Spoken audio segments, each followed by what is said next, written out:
ठाण्यातील 193 एकर वनजमीन खासगी कंपनीकडे वनजमीन हस्तांतरणासाठी द्यावी लागणार आहे।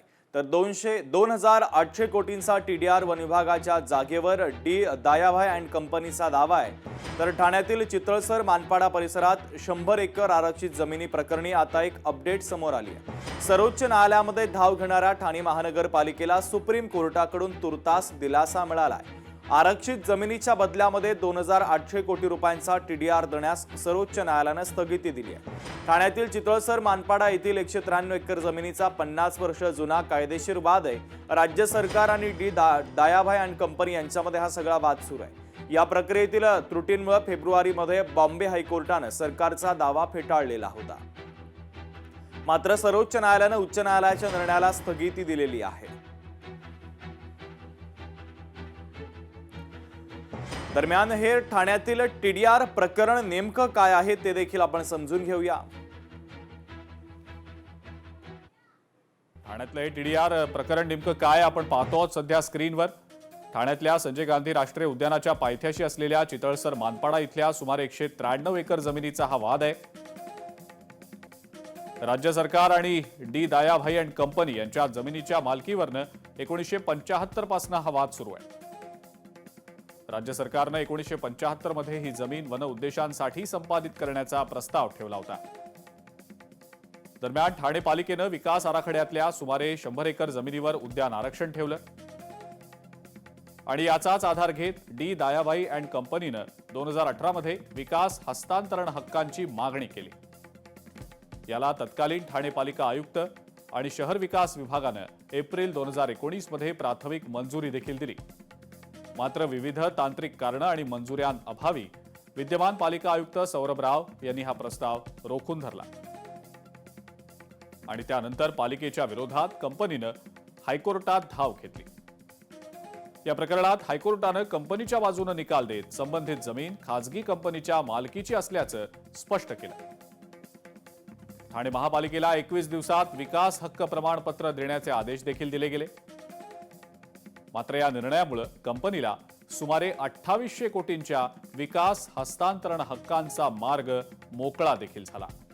मात्र हरित क्षेत्र कायम ठेवण्याचे निर्देश असल्यानं त्या मोबदल्यात कंपनीला जवळपास 2800 कोटी मूल्याचा टीडीआर मिळणार आहे। दरम्यान या सगळ्या प्रकरणासंदर्भात काही राजकीय प्रतिक्रिया सुद्धा आलेल्या आहेत, आपण पाहूया। कंप्लीट चोरी आहे ती। तो जो घोडबंदर रोड म्हणजे तो जो डी दायाभाई अँड कंपनी आणि तिथला जो टीडीआर आहे तो टीडीआर म्हणजे चोरीचा टीडीआर आहे।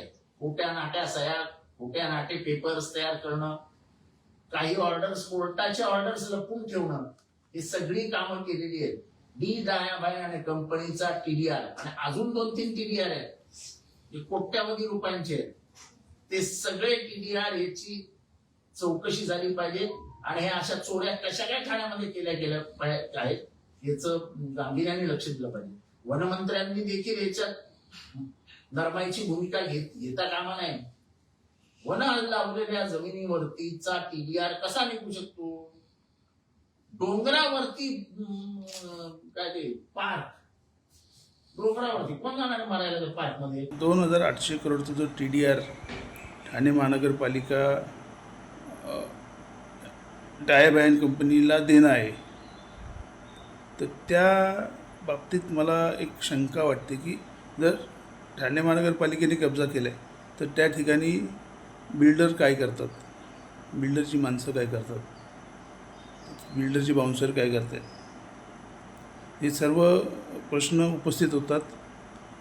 फार मोठा घोळ आहे का, याच्यामध्ये काही भ्रष्टाचार आहे का, याच्यामध्ये कोणी प्रशासकीय अधिकारी नेते इन्वॉल्ड आहेत का, या सर्व गोष्टी आहेत आणि सर्वसामान्य नागरिक आणि सर्वसामान्य जनता यांना मोकळा श्वास हवे आहे।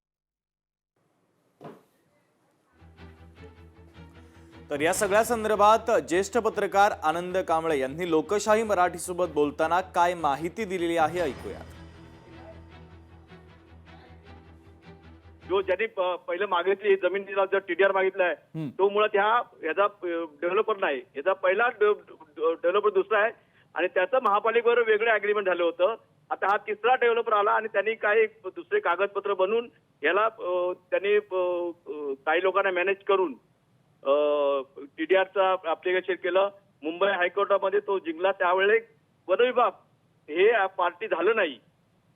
आणि आजवर माझ्या माहितीप्रमाणे हे जे टीडीआरच्या विरोधात जे लढते ऍक्च्युअली खरं म्हणजे वन जमीन आहे. वन विभागाने यात सक्रिय सहभाग घेतला होता.